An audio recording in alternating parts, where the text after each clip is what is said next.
La grande question pour les générations futures est comment allons-nous produire de l'électricité de manière propre? La réponse nous permettra de diminuer fortement la dépendance aux sources d'énergie fossiles ainsi qu'aux centrales nucléaires.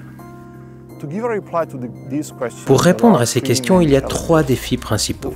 Le premier se réfère à la question de savoir comment nous allons produire massivement de l'électricité grâce aux énergies renouvelables.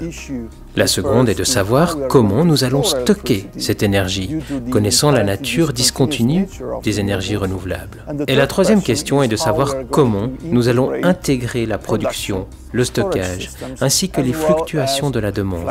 Tout ceci nous menons naturellement vers le concept du réseau intelligent, ou Smart Grids. La communauté des chercheurs et des scientifiques est déjà en train de donner une réponse à la première question, en donnant naissance à de nouvelles disciplines qui vont des sciences des matériaux aux sciences de base et l'ingénierie des systèmes complexes. Pensez par exemple à l'évolution des matériaux de construction pour la réalisation des panneaux solaires. Pensez également à l'évolution du génie mécanique et aérodynamique qui s'est exprimé dans la réalisation des éoliennes.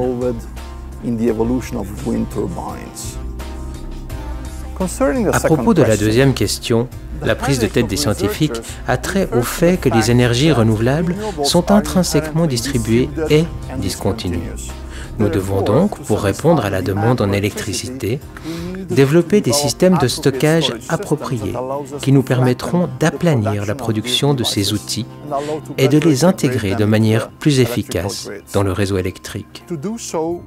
Pour y arriver, nous devons développer des systèmes comme celui que j'ai entre les mains, qui est un supercondensateur, qui nous permet de stocker de l'énergie de haute puissance, mais avec des valeurs de densité énergétique faibles, et de la combiner avec d'autres systèmes caractérisés par des capacités de stockage de valeurs énergétiques hautes, mais de faible puissance. L'intégration de ces systèmes répondra à la question de l'intégration des énergies renouvelables dans le réseau de manière intelligente. La troisième question est de savoir comment intégrer tous ces systèmes ensemble. C'est probablement la question la plus complexe. Pourquoi ? Parce que nous devons repenser toute l'infrastructure électrique de manière à intégrer la production, le stockage et la flexibilité de la demande et faire en sorte qu'ils communiquent entre eux. C'est à ce concept que nous nous référons quand nous parlons de réseau intelligent. Et qu'est-ce qu'un réseau intelligent ?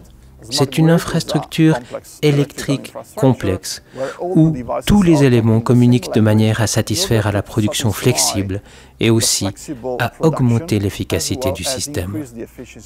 Avons-nous la possibilité d'arriver à nos fins? Certainement oui. Mais nous devons passer par une véritable révolution de l'infrastructure électrique et aussi repenser notre manière d'utiliser l'électricité.